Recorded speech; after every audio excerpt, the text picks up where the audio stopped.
আপনের চেয়ে পর ভালো, পরের চেয়ে জঙ্গল ভালো, আর জঙ্গলে গেলে বান্দরে কয় তুই কোন হালা। মানে আপনের চেয়ে পর ভালা, পরের চেয়ে জঙ্গল ভালা, জঙ্গলে গেলে বান্দরে কয় তুই কোন হালা। মানে ঘুরে ফিরে দিন শেষে আবারও তারা একাই হয়ে গেলেন। বাংলাদেশের কি বলা হয়েছে, সঙ্গীত প্লাস অভিনয় জগতে টুইন ওয়ান অর্থাৎ তাহসানের কথা বলছি। আপনারা জানেন যে আজকের দিনের টক অফ দ্য সিটি বা বাংলাদেশ আমরা যদি ধরি, তাহসান এবং রোজার সংসারে বিচ্ছেদ অলরেডি হয়ে গেছে, কাগজ কলম বাকি।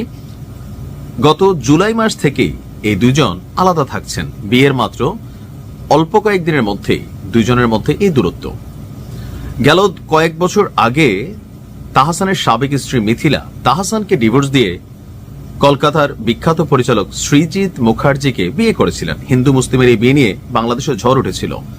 তো সৃজিত কয়েক বছর মিথিলার সাথে সংসার করে তাকে ডিভোর্স দিয়ে দিয়েছেন, বা মিথিলা তাকে ডিভোর্স দিয়েছেন। কারণ সৃজিতের আশেপাশে দুনিয়ার নায়িকারা আসে, দাদা কেমন আছেন আপনি, ওরে সৃজিত দা দেখো মুখার্জি কেমন লাগছে মাইরি, সত্যি বলছি। তো এগুলা দেখে মিথিলার কাছে ভালো লাগে না। মিথিলা মনে করছে যে তাহসান থেকে গিয়ে সৃজিত খুব ভালো হবে। দিন শেষে আয়রা নামক মেয়েটা হারাইলো তার প্রথম বাবা এক ধরনের, আর দ্বিতীয় যে বাবা ছিল তার সাথেও তার এখন দূরত্ব, অর্থাৎ মিথিলা একা। এর মাঝখানে গেল গত বছরে সম্ভবত bridal makeup artist new York এবং বাংলাদেশে যৌথভাবে কাজ করেন রোজা। নিউ ইয়র্কে তার একটা মেকআপ প্রতিষ্ঠানও আছে। তো আমাদের বাংলা চলচ্চিত্রের যারা আছেন বড় বড় মানুষ, বা ইউরোপ আমেরিকাতে যারা আছেন তাদের মেকআপই করেন, সাধারণ গরিব মানুষের মেকআপ করেন না। রোজার ইনকামও ভালো। প্যাচ লাগছে গেল কয়েকদিন আগে বিবাহ বার্ষিকীতে রোজার একটা ভিডিও যখন সামনে আসছে। আমরা যেই রোজাকে দেখছি এক ধরনের ভদ্র শালীন, হঠাৎ করেই একটা পশ্চিমা ধাঁচের পোশাক পরে তিনি আসলেন। সবাই ভাবলেন দাড়ি টাড়ি রাখে তাহসান তো গান টান ছেড়ে দিতেছে শুনলাম, এখন তার বউ ওইভাবে ড্রেস আপ নিয়ে সামনে আসলো, প্যাচটা কোথায়, প্যাচটা বোঝা গেছে। এই ছবিটা সামনে আসার পরই বা এই ভিডিওটা সামনে আসার পরই তাহসান আসলে মুখ খুলতে বাধ্য হয়েছেন যে রোজার সাথে তার এই মুহূর্তে আসলে কোনো সম্পর্ক নেই। গেল জুলাই মাস থেকে দুইজন আলাদা আলাদা থাকছেন।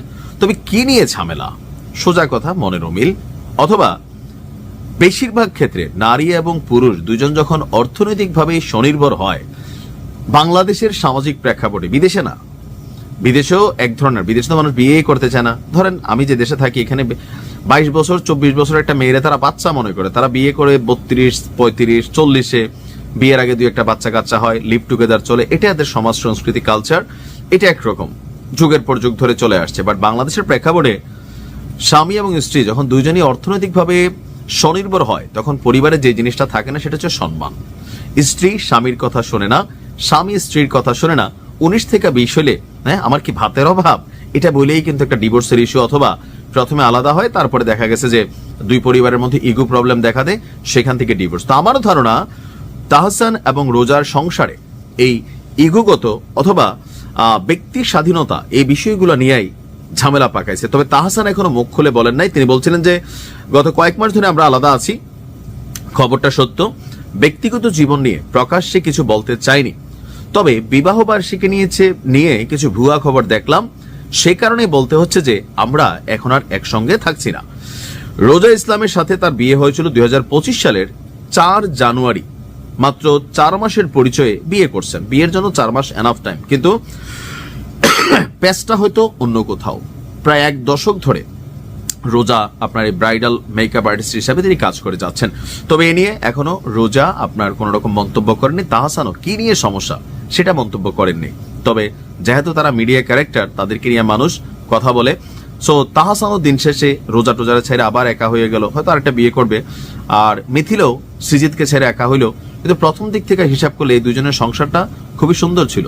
মিথিলার লোভে, দাদাদের দেশের লোভে পাইল, আর কি থেকে কি হইল পরে আমরা দেখলাম। এখন মিথিলার রূপ যৌবন শেষ, দেখতে লাগে একটু হালকা ফকিন্নি টাইপের। লাভটা হইল কি, সমালোচিত, বিতর্কিত। আসলে জীবনের ভ্যালুটা কোথায় আমরা মাঝে মাঝে মনে